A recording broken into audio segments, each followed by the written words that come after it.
우리 하나님 말씀은 시편 103편 4절 말씀입니다. 시편 103편 4절 말씀 우리 같이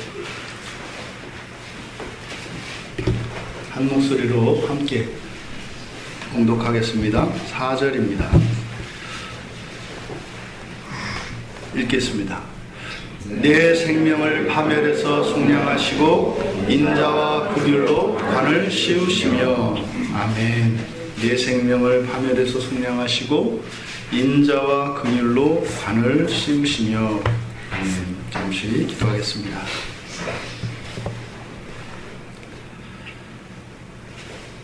주님 참으로 감사합니다. 영원한 생명의 말씀을 들을 귀를 주시고 또한 그 말씀을 믿음으로 받아 저희들의 심령에 심을 수 있게 하여 주시니 감사합니다.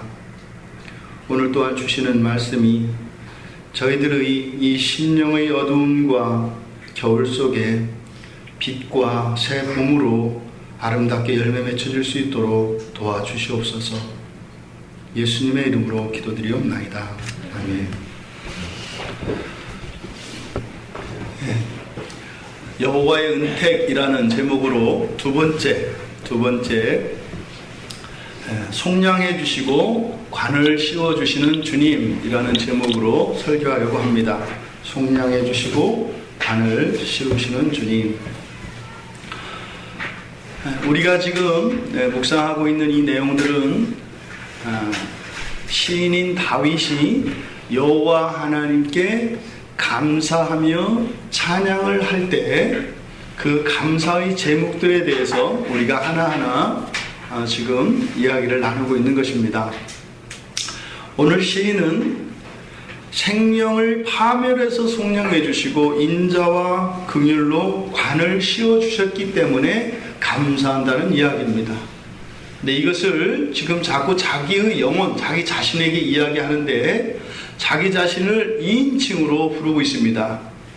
너라고 말입니다. 여기서 내 생명을 할 때 너는 자기 자신을 향하여 객관화시켜서 2인칭으로 이야기하고 있습니다. 그것은 무엇이냐면 지난날 그러지 못한 것들에 대한 반성에서 나오는 자기에게 주는 자기 확신과 자기에 대한 계속적인 다짐인 것입니다.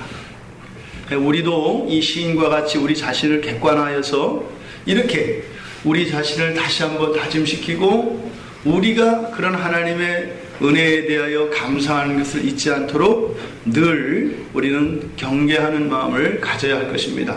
그렇지 않으면 우리는 또 잊어버릴 것이기 때문에 바로 이 시인은 자신의 과거의 삶 속에서 그런 경험을 철저하게 경험했기 때문에 자기 자신을 향하여 너라고 이야기를 하고 있습니다. 여기에서 보니까 이 감사의 제목이 생명을 파멸해서 속량하셨다 그래요. 이것은 감사의 제목이기 때문에 현재적인 것이기도 합니다만 사실은 과거에서 현재까지 이르는 자기 자신의 인생의 뒤안길을 돌아보았을 때 새롭게 깨달아진 사실입니다. 과거가 바뀐 것이 아니라 나의 과거 속에 그 가치와 의미를 제대로 이해하지 못하고 있었던, 깨닫지 못하였던 그 참다운 의미와 가치를 깨닫게 된 것입니다. 그러니 시인은 자신의 과거 속에서 그때 당시는 자기 자신은 인식하지 못했지만 자기의 파멸의 순간을 현재에서 과거를 되돌아보며 깨닫게 된 것입니다. 과거의 그때 그 사건 그 시점에 나는 파멸 직전에 있었구나 라는 것을 깨달은 것이에요. 그때는 그저 우연히 대수롭지 않게 여겼을 그 사건과 그 시간은 하나님의 특별한 구원의 행동으로 인하여 내가 파멸해서 벗어날 수 있는 것이었구나 라는 것을 깨달은 것입니다. 그러니 여기서 시인은 가슴을 쓸어내리는 것이에요. 와, 그때 내가 죽었구나. 그 순간 내 인생은 어둠에 완전히 빠져버릴 수밖에 없었구나. 하나님의 은혜였구나. 라고 하는 이 마음속에 깊은 깨달음이 있었던 것입니다. 은혜는 과거에 입었지만 지금 그 은혜에 대한 감격은 현재적으로 일어나고 있는 것입니다. 이것을 지금 시인은 생명을 파멸해서 속량해 주셨다라고 이야기를 하는 것입니다. 그런데 굳이 하나님으로부터 받은 그 파멸에서 구원하여 주신 이 은혜를 그냥 파멸이라고 하지 않고 굳이 앞에 생명이라고 하는 수식어를 붙인 것은 무엇일까요? 특별히 많은 은혜가 있겠지만 그 가운데서 특별히 이 생명과 관계되어지는 그러한 하나님의 구원의 행동에 대하여 따로 특별히 구별해서 이야기하는 것입니다.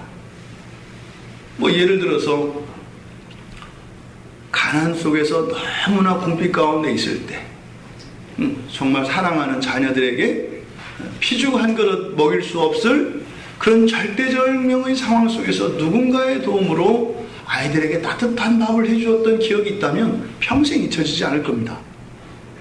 그런 모든 것들에 대한 하나님의 구원에 대해서 생각이 났지요. 그런데 그것들이 점점 마치 이 카메라 렌즈에 초점이 맞춰지는 것처럼 하나로 몰려 들어가는 것이에요.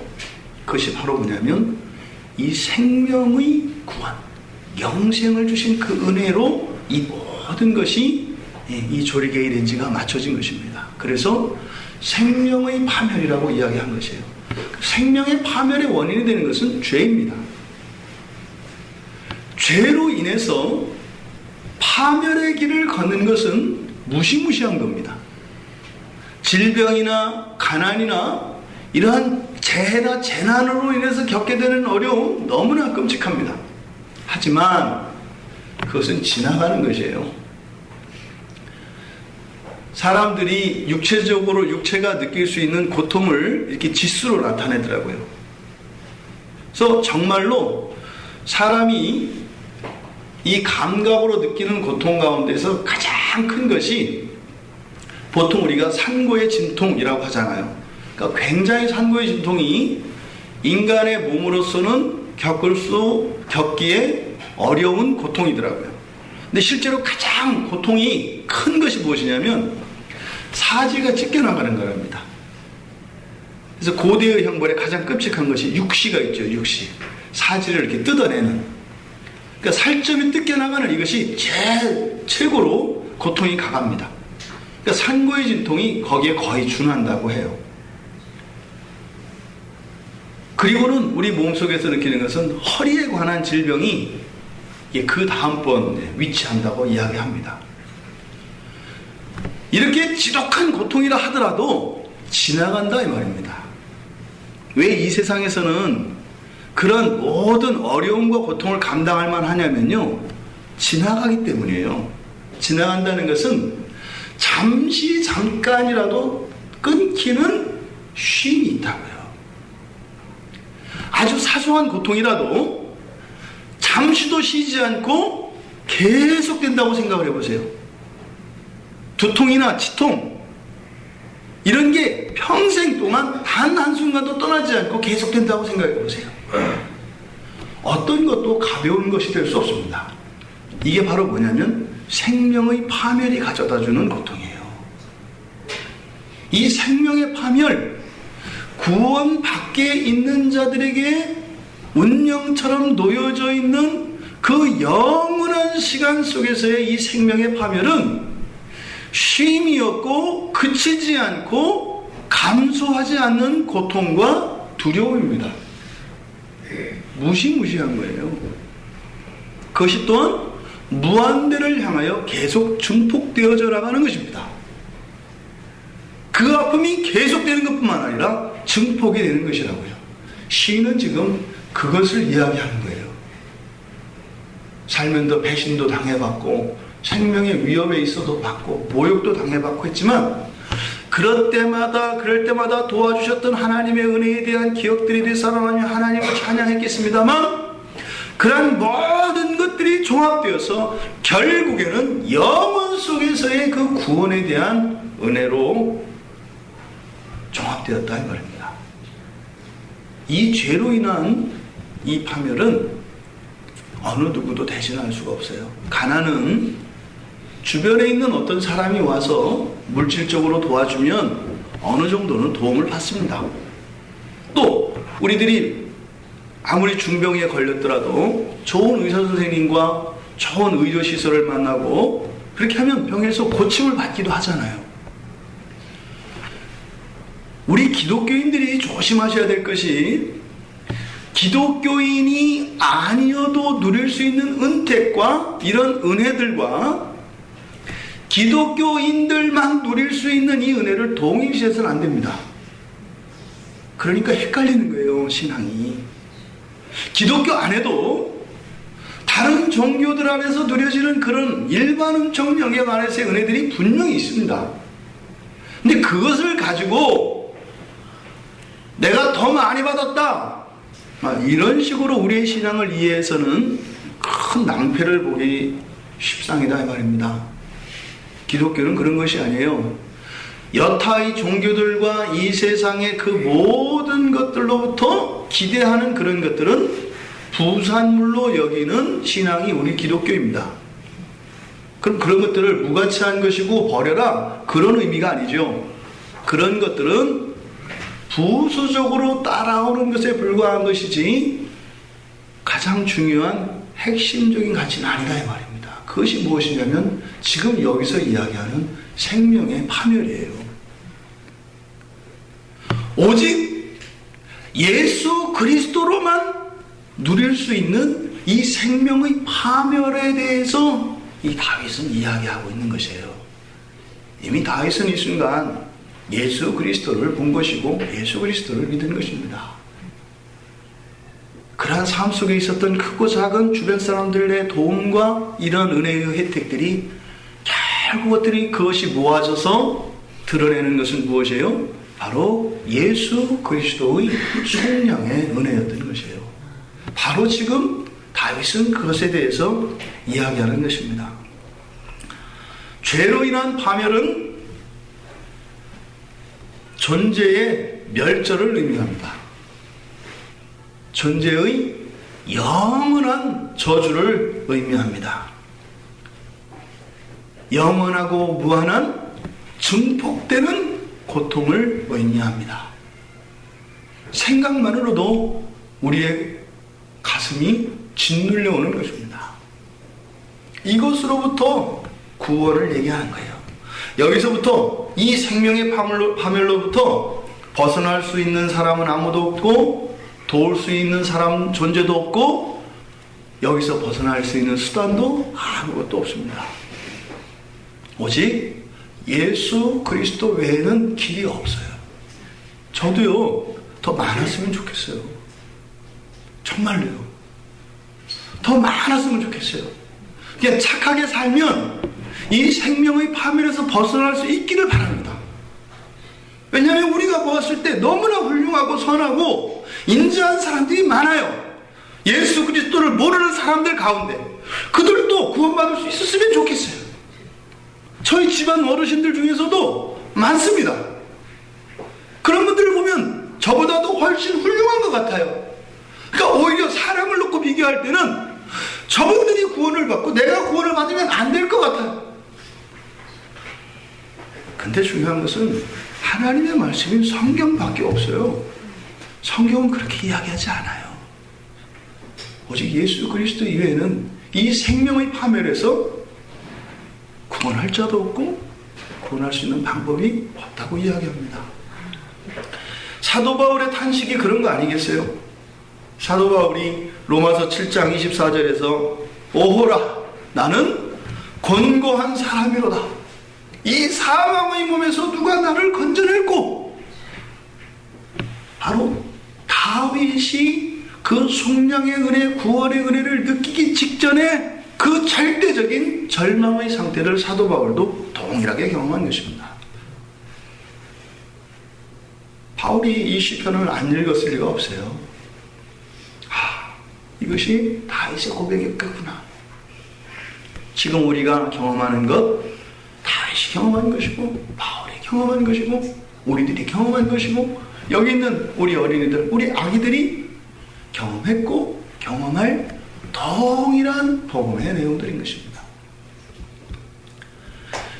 성경에서 지금 속량이라고 쓰여진 단어, 이 단어가 우리말 성경에서 속량으로 이렇게 번역되었습니다만 두 가지 의미가 있어요. 이 속량이라고 쓰인 이 원래의 원어적인 의미는 갚아준다라고 하는 의미인데요. 갚아준다는 것은 나쁜 것만 갚아주는 것이 아니라 좋은 것도 갚아주는 것이고요. 여기서는 빚을 우리가 죄로 인하여 생명의 파멸이라고 하는 그 책임과 그 벌을 대신 받는 것을 의미합니다. 이 속량이라고 하는 단어는. 그런데 반대로 이 단어는 또 다른 의미로 누군가에게 우리에게 피해를 끼친 사람들에게, 그 대상에게 보복하여 주는 것도 이 속량이 가지고 있는 의미입니다. 두 가지 의미예요. 우리를 대신해서 죽어주는 것도 속량이지만 이 원래적 의미는 뭐예요?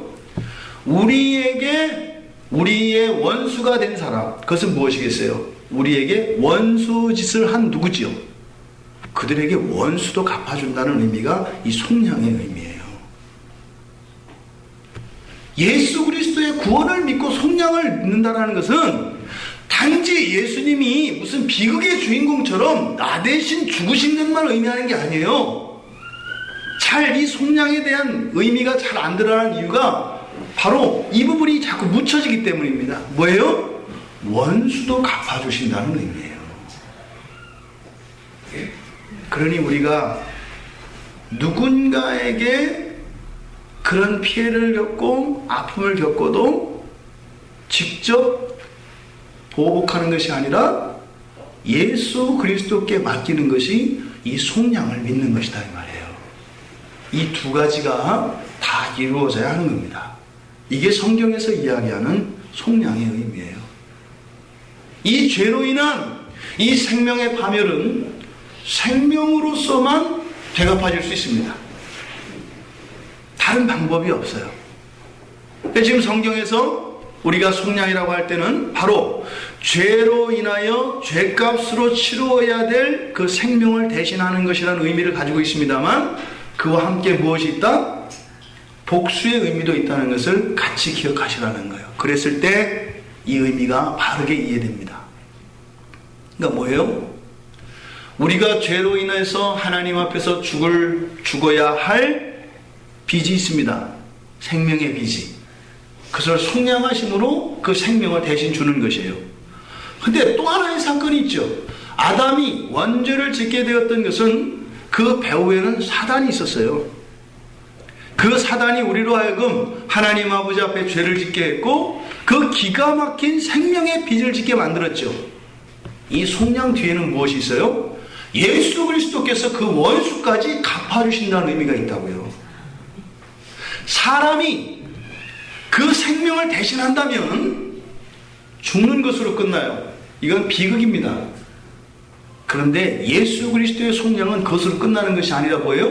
하나님 앞에 죄값으로 치러야 될 생명을 대신하여 죽으시지만 동시에 되살아나셔서 이러한 아픔과 끔찍한 비극을 초월한 사단 마귀에게 복수하시는 이 의미까지 여기에는 들어가 있다 이 말입니다. 만약에 이 두 가지 의미가 있지 않으면 우리가 구원에 대해서 슬프고 애잔하며 그리스도께 죄송한 마음이 들어요. 부활하셔서 사망 권세를 꺾으시는 그 예수 그리스도의 승리의 복음으로 나가지 않으면 우리의 구원이 잘못된 거다 이 말이에요. 구차하게 예수님께 빌붙어서 사는 것 같은 이런 잘못된 생각을 가질 수 있다 이 말입니다. 이 속량에 대해서 누구를 대신해서 죽는 이 죽음에 대해서 보통 우리가 이걸 살신성인이라고 하잖아요. 그죠? 다른 사람 대신 내가 죽고 살리는 거. 되게 감동적인 얘기거든요. 아주 숭고한 얘기거든요. 그런데 되게 슬픈 얘기거든요. 아프거든요. 그래서 제가 이제 그 예화를 찾다 보니까 올해 그런 일이 있었더라고요. 올해 8월 달에 강원도 인제 어떤 계곡에서 11살짜리 여자아이가 물에 빠져서 죽을 뻔하다가 살아났습니다. 이 아이가 물에 빠져서 죽어가니까 아버지가 무턱대고 뛰어들었어요. 이 아이를 구하려고. 근데 아버지까지 같이 이제 말려서 빠져 죽게 됐습니다. 그 순간에 그 옆에 있던 난 모르는 어떤 남성이 뛰어들었어요. 근데 옆에서 주변 사람들이 그 같이 갔던 동호회 사람들이 막 말렸답니다. 막 돌아오라고. 근데 그냥 뛰어들어가지고 구했는데 그 11살짜리 여자아이만 구하고 그 아버지는 못 구하고 당신도 거기서 죽어버렸어요. 근데 그분이 보니까 이비인후과 의사였었다는데 동네에서도 그렇고 환자들한테 굉장히 따뜻한 의사 선생님으로 그 명성이 자자했던 분이래요.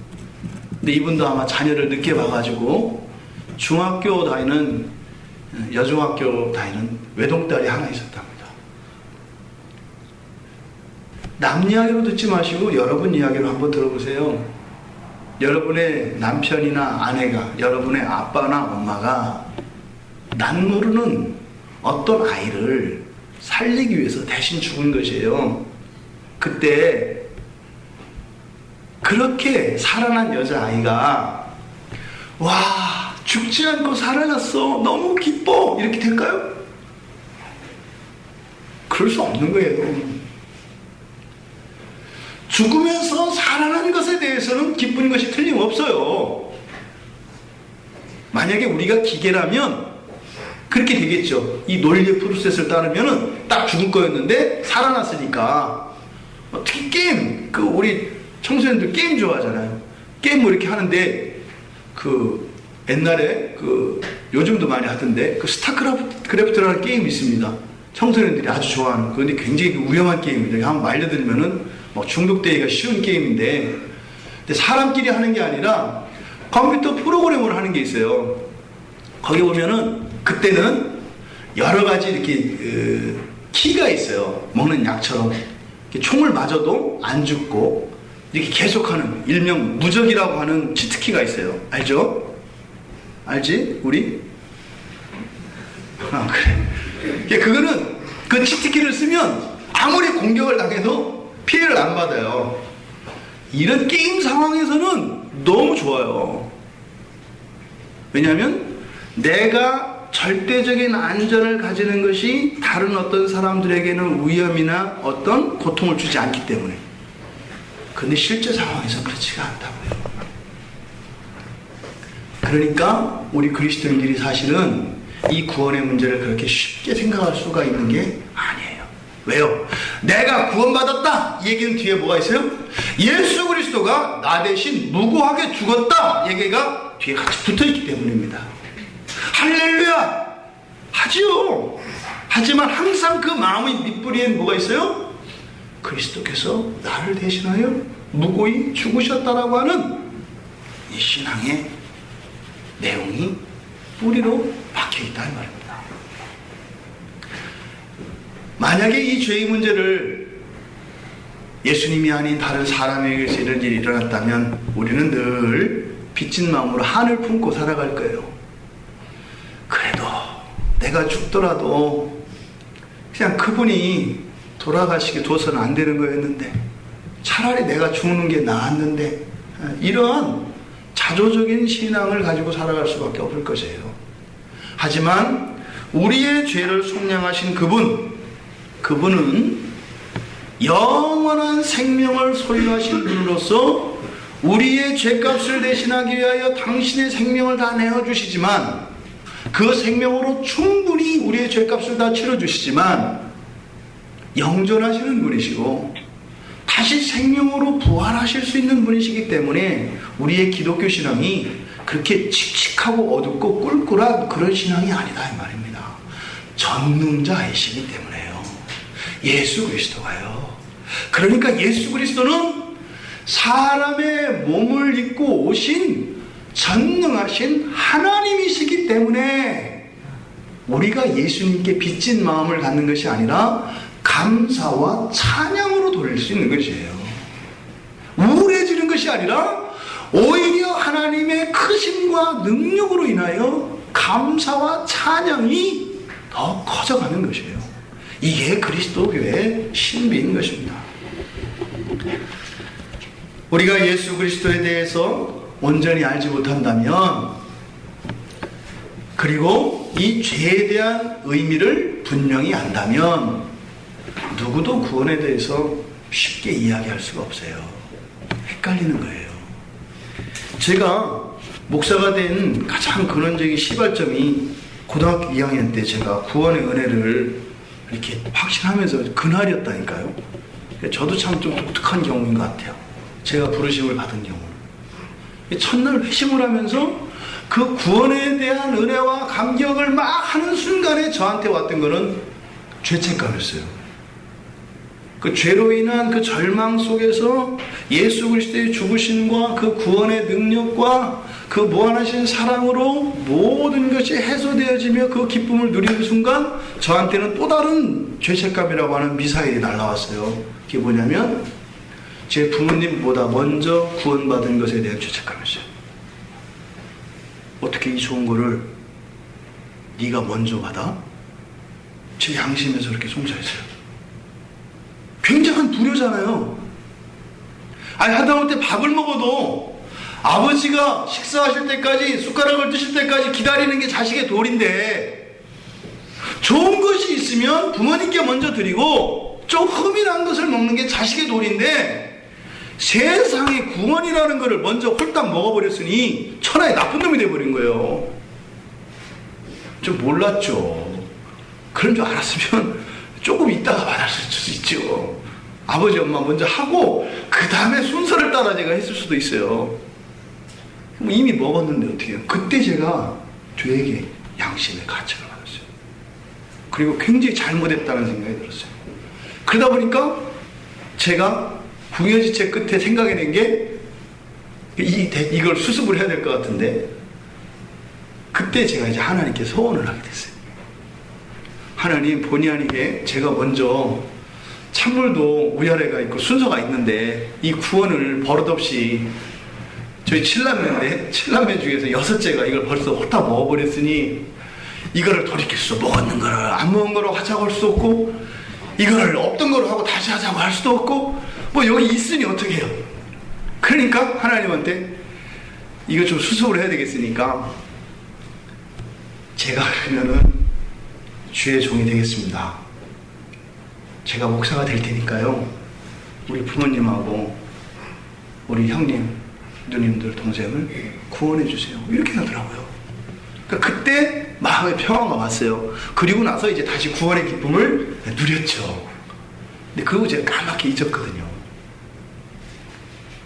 20년 뒤에 그렇게 독촉장이 날라왔어요. 20년 뒤에. 완전히 잊어버렸었는데요. 20년 전에 있었던 그 청구서가 이렇게 딱 날라왔어요. 그래서 이제 이렇게 목사가 되게 됐죠. 여러분, 예수 그리스도가 주시는 이 구원의 은혜는 우리가 구원받은 것으로 인하여, 예수님이 내 대신 죽은 것으로 인하여 그 희생 자체에 대해서 부채의식을 갖게 하는 게 아니에요. 너 나한테 빚 있잖아, 이런 식으로 접근하지 않는다고요. 당신들 예수 그리스도가 당신들의 대신에 죽은 거 알면 어떻게 이렇게 살 수 있어? 이렇게 되는 게 아니라고요. 그건 누가 가르쳐줘서 하는 게 아니라 우리의 본질이 되어 있다고요. 그 은혜에 감사해서 그 사랑하시는 주님의 마음이 기뻐하시는 사람이 되기 위하여 애쓰며 살아가는 거예요. 하물며 사람 사이 관계에서도 사랑하는 사람에게 더 잘 보이고 싶고 또 사랑하는 사람의 마음을 기쁘게 하고 싶은 것인데, 그 구원받은 사람들이 어떻게 그런 일이 안 일어나겠어요. 바로 우리들의 구원은 이 그리스도의 대속으로 말미암는 이 성량의 구원은 그런 것입니다. 조건으로서가 아니라 예수님이 죽어야 우리가 구원을 받는 것이 아니라 예수님이 내가 회개를 하면 그 뒤에 예수님이 죽으셔야 내가 구원받는 것이 아니라 이미 예수님께서는 과거적 사건으로 일시에 단번에 우리의 죄의 문제를 해결해 주신 것이에요. 하지만 이것이 경험되는 것은 항상 현재적입니다. 과거에 있지만 항상 그 속량의 은혜를 누리는 사람들에게는 현재적인 의미로 현재적인 사건으로 늘 깨달아지는 것입니다. 그래서 우리가 우리의 구원에 대하여 예수 그리스도의 속량에 대하여 우리가 죄책감을 가지거나 양심의 가책을 받는 것이 아니라 무엇이에요? 감사와 찬양으로 나아가게 된다 이 말입니다. 근데 감사와 찬양은 말라요. 우리가 흔히 말하는 은혜라고 하는 것은 우리의 입술과 우리의 마음속에서 날마다 감사와 찬양이 나오게 되어지는 내면의 상태와 환경을 말합니다. 그게 언제 와요? 죄에 대한 깨달음과 죄의 용서를 경험할 때 이러한 감사와 찬양이 나온다 이 말입니다. 이것을 반복적인 회심이라고 이야기를 하는 거예요. 쉽게 얘기한 거예요. 날마다 나의 삶 속에 나를 구원하신 예수 그리스도에 대하여 감사와 찬양이 계속되어지는 거. 여러분들 막 울고 이런 게 회심이 아니에요. 일상 속에서 감사와 찬양이 끝없이 마르지 않고 나오는 것, 이게 회심이에요. 진짜 회심은. 그래서 사람들이 괴롭히고 때로는 사람들 앞에서 부족한 것 같아도 끝도 않는 거예요. 이 안에서는 그리스도를 인하여 감사와 찬양이 계속 나오는 거요.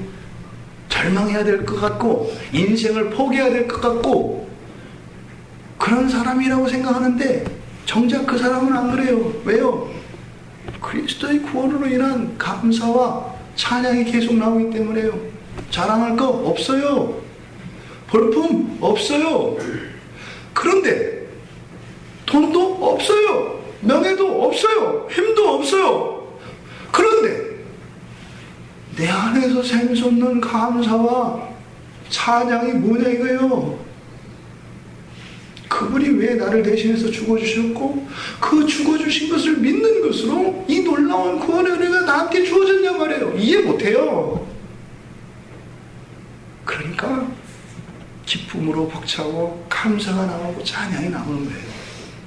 이게 지금 바로 다윗이 이야기하는 겁니다. 송축의 이유가 생명의 파멸에서 속량해 주신 것이라고 이야기하는 것이에요.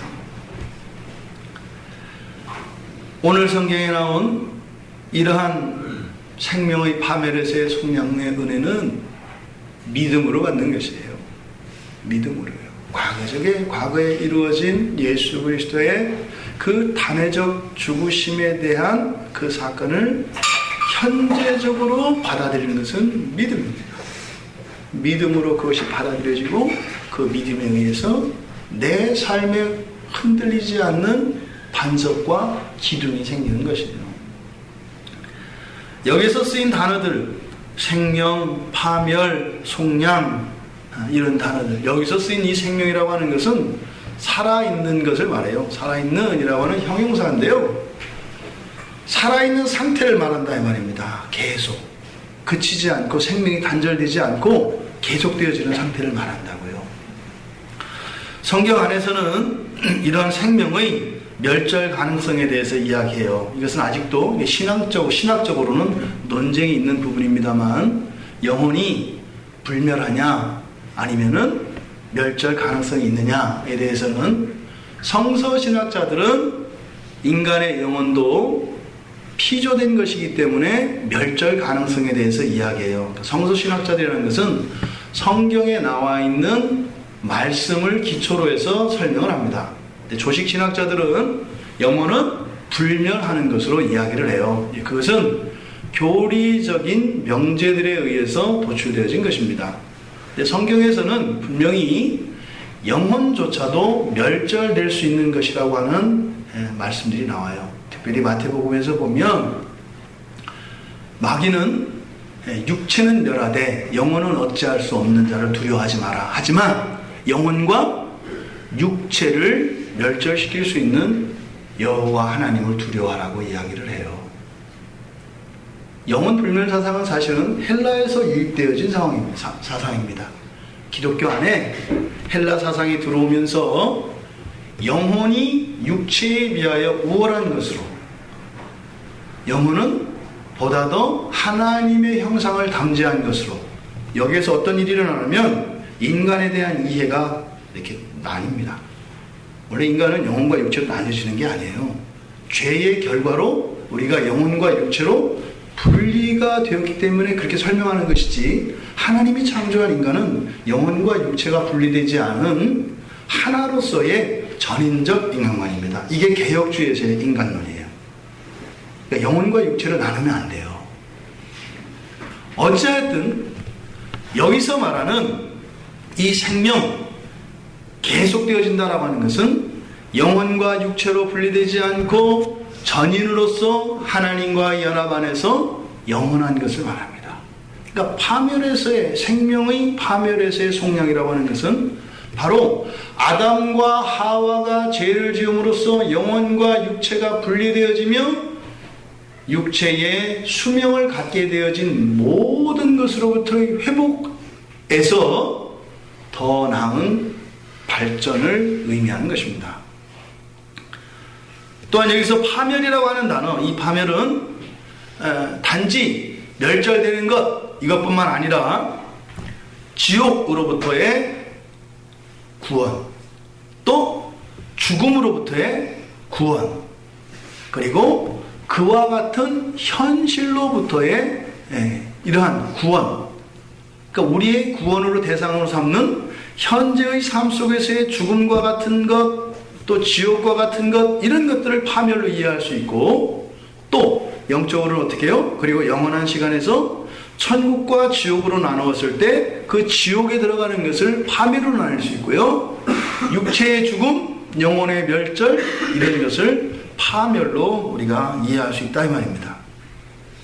그 다음에 속량의 의미는 아까 말씀드렸던 것처럼 두 차원의 의미가 있습니다. 이렇게 복수해 주신다는 것과 대신 갚아 주신다는 것, 이 두 가지 의미가 있다는 것을 한번 마음에 새기시고, 왜 이 속량을 이중적으로 의미해야 되는가? 바로 그 뒤에 나오는 얘기입니다.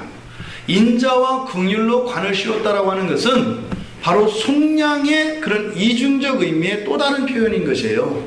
단지 죄값을 당신의 생명으로 치러주시고 끝난 것이 아니라 뭐 했다고요? 관을 씌워주셨다고 하죠. 무엇으로요? 인자와 긍휼로. 인자와 긍휼이라고 하는 것은 하나님의 사랑의 두 차원에 대해서 얘기하는 겁니다. 인자와 긍휼, 그 속성은 다 사랑입니다. 그런데 인자와 긍휼의 차이점이 무엇이냐면, 인자는 하나님의 호의에 기초한 사랑이에요. 호의에 기초한 사랑. 복을 주시고 우리에게 좋은 것을 채워주시는 이런 호의에 기초한 사랑을 인자로, 보통 헤세드 잘 알고 계시는 인자가 바로 그런 의미고, 긍휼이라는 것은 사랑은 사랑인데 불쌍히 여겨주는 것에 기초한 사랑을 요 긍휼이라고 해요. 그래서 이 긍휼의 언어적인 의미는요, 임신한 여인의 뱃속에 있는 아기에 대한 어머니의 마음이에요. 이 어머니의 자궁 속에 있는 이 아이는 완전히 무기력한 상태죠. 완전히 무기력하단 말이에요. 절대적으로 보호를 받아야 되는 상태다 이 말이에요. 바로 그래서 양수의 안에 놓여 있음으로써 외부의 충격으로부터 막아지고, 또 어머니의 모성애로 이 아이에게 가해질 어떤 외적인 위험과 이런 충격들로부터 보호하려고 하는 그 어머니 모성애로부터 보호되지요. 이게 바로 긍휼이라고요. 우리 존재의 연약함, 우리 존재의 비참으로 말미암아 베풀어 주시는 사랑, 이것이 긍휼이라면 이 인자라고 하는 것은 하나님의 호의로서 온 피조물 가운데 가장 탁월한 존재로서 인간에게 주시는 특별한 하나님의 이 호의에 기초한 사랑을 인자라고 한다 이 말입니다. 앞에서 생명의 파멸에서의 속량을 이야기하고 이 뒤에서 인자와 긍휼로 관씌워 준 것을 이야기하는 것은 바로 앞서 이야기했던 이 속량의 이중적 의미를 말하는 거예요. 죄값을 대신 치러주시고 거기에다가 어떻게 해요? 우리에게 우리의 모든 원수도 갚아주시며 또 우리에게 필요한 것들과 태초에 하나님이 인간을 창조하시고 주셨던 그 모든 복을 다시 회복시켜 주시고 그것을 계속 공급해 주는 것을 의미하는 것입니다. 지금 다윗의 경험은 놀라운 것입니다. 지금 다윗의 상태는 존재로적으로는 아직 구원이 완성된 상태가 아니기 때문에 한계가 있습니다만 지금 이것을 깨달았던 순간은 이미 하나님께서 태초에 천지를 창조하셨던 그 순간에서 예수 그리스도께서 재림하셔서 이루시는 완성된 그 구원을 현재적으로 맛보고 있는 것이에요. 이것이 생명의 파멸로서 속량해 주시고 인자와 긍휼로 관을 씌워 주셨도다라고 하는 고백인 것입니다. 이 고백이 여러분의 날마다의 삶 속에 경험되어지기를 바랍니다. 여러분, 보통 우리가 구원의 확신이라는 얘기합니다. 구원에 관해서 얘기할 때 고민하시는 분들도 계시는데요. 우리가 구원을 받는 것과 구원의 확신은 분명히 관계가 있습니다. 하지만 반드시 비례하지는 않습니다. 구원의 확신이 여러분들에게 구원을 가져다 줄까요? 그렇다고 치면 저 구원파에 있는 그 이단분들보다 더 분명한 구원을 가진 분들은 없습니다. 심지어는 이슬람의 자살 테러단들보다 더 구원의 확신을 가진 사람은 없습니다. 왜냐하면 이 구원파 사람들은 내가 확신하면 그때부터는 하나님께 책임이 있어요. 내 확신을 이루셔야 할 책임이 하나님께 있다고요. 내가 확신하니까 하나님은 무조건 구원하셔야 되는 거예요. 구원 안 하면 더 이상 하나님은 아니에요. 이슬람 테러단들은 어떻게 하냐면 이슬람에서는 구원의 확신을 가질 수 있는 게 없어요. 항상 변하기 때문에 언제 어떻게 될지 몰라요. 죽을 때까지. 그래서 어떻게 해요? 종교적인 율법에 절대적으로 복종을 해야 됩니다. 항상 절대적인 복종을 강요하는 사람들은 그 끝에 가보면 구원에 대한 불확실성이 있어요. 이걸 애매하게 해서 말하는 사람의 말을 들어야만 안전할 수 있도록. 이게 잘못된 거거든요. 근데 유일하게 이슬람이 구원의 확신을 가질 수 있는 건 뭐냐면 자살이에요, 자살. 성전, 순교하는 거예요. 순교하면 확실한 구원이 이루어져요. 근데 그건 자기 자신뿐만 아니라 자기 부모, 형제, 친척, 가족들까지 다 구원이 이루어져요. 그러니까 이슬람들은 자살할 사람들이 지금 줄 서서 대기하고 있어요. 왜요? 나 하나만 순교하면 우리 가족, 일가, 친척까지 다 구원을 받거든요.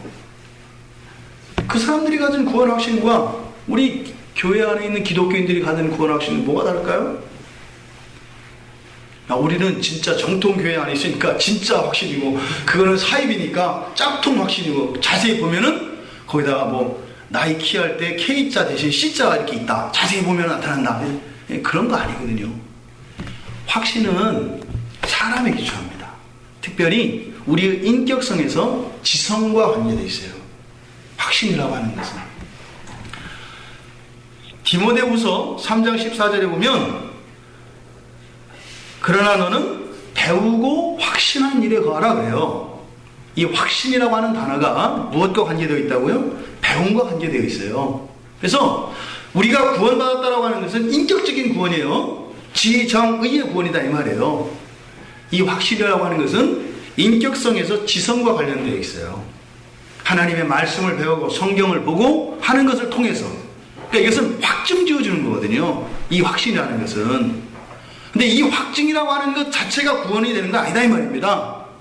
그다음에 뭐예요? 정서적인 확신도 있어야 되고 의지적인 확신도 있어야 되는 거예요. 이것이 전인적인 구원이에요.